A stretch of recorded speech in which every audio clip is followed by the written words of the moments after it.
ఏదో నేను డబ్బులు ఇచ్చినట్టే ఉంటుంది. సార్ మూర్తి గారు, నన్ను ఈ సినిమాలో ఈషా తంతది, మీరు ఎంజాయ్ చేస్తారు పక్కా. అది కాకుండా మేజర్గా ఏంది అంటే ఒక్కసారి అంటే కొట్టండి please. Scene recreation.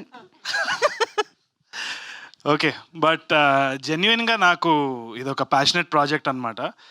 చాలా మందికి అదృష్టం ఉండాలి to act and to transport life. అంటే ఇప్పుడు బేసిక్ ఒక సినిమా జర్నీ ఎట్లుంటుందంటే మనకు ఒక అవకాశం దొరుకుతుంది ఇంకో లైఫ్ లివ్ చేయడానికి. అంటే ఆ కల్చర్ అనేది మనకు అర్థమవుతూ ఉంటుంది, కొత్త మనుషులను కలుస్తాం, డైలాగ్స్ కానీ ఆ క్యారెక్టర్లో we start living that character, వాళ్ళ ఇంట్లలో వాళ్ళ ఫ్యామిలీ ఫ్రెండ్స్ అంతా కూడా. సో ఒక ఆపర్చునిటీ ఇంకో లైఫ్ లివ్ చేయడానికి. సో నాకు ఆపర్చునిటీ కలిగించిన సృజన్కి అండ్ సజీవ్కి, all these wonderful people I worked with, Vinod గారు అండ్ ధీరజ్ నిన్ను పొగుడుతాను నేను లైఫ్లో అనుకోలే కానీ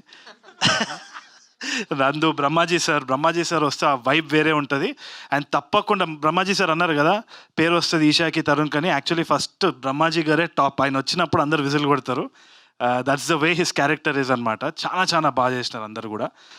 ఒకటి ఏంది అంటే మనం అర్థం చేసుకోవాల్సింది ఏంటి అంటే డెఫినెట్లీ ఒక కామెంట్ అయితే ఉంది, ఇది రీమేక్ మళ్ళీ ఎందుకు చూడాలి అన్నది. So let's address that first.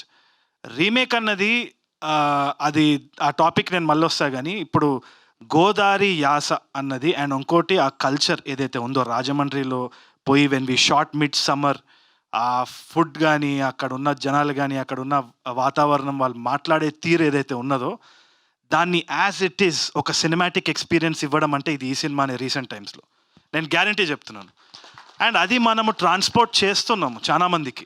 ఇప్పుడు నేను దానికి ఒకటే ఒక రీజన్ చెప్తున్నాను, why should we watch it అన్నప్పుడు, విజయం సూపరం పౌర్ణ్యమా ఏదో మలయాళం సినిమా వచ్చింది, మీకు తెలుసో తెలీదు. 100 రోజులు ఆడింది ఆ సినిమా. 100 రోజులు ఆడింది, ఎన్నో అవార్డ్స్ వచ్చింది. అక్కడ మలయాళం ప్రెస్ కానీ ఆడియన్స్ కానీ చాలా ఆదరించినారు ఆ సినిమాని. అది పెళ్లి చూపులు రీమేక్. సో ఒకటే చెప్తున్నా, ఇట్ డస్ నాట్ మ్యాటర్. దీంట్లో ఆనెస్టీ మీకు కనిపిస్తుంది, కనిపించకుంటే చూడకండి, నలుగురికి చెప్పండి చూడొద్దని చెప్పేసి, అంతే. అంతకంటే ఏం చేస్తాం. కొత్త టెక్నీషియన్స్ వచ్చినారు, we wanted to take a risk. దీంట్లో జెన్యున్గా ఎవరికి they came out of love. ఆ సినిమా అంటే ఇష్టము, ఈ క్యారెక్టర్ చేయాలని ఒక ప్యాషన్, అంతకు తప్పితే ఎటువంటి వేరే ఆలోచన లేకుండా. సృజన్కి కావాలంటే వేరే ఎవరో హీరో డేట్స్ తీసుకొని ఏదో ఒకటి చేయొచ్చు ప్రాఫిటబుల్గా, అంటే ఆన్ ద టేబుల్ ప్రాఫిట్స్ గురించి మాట్లాడుతున్నా.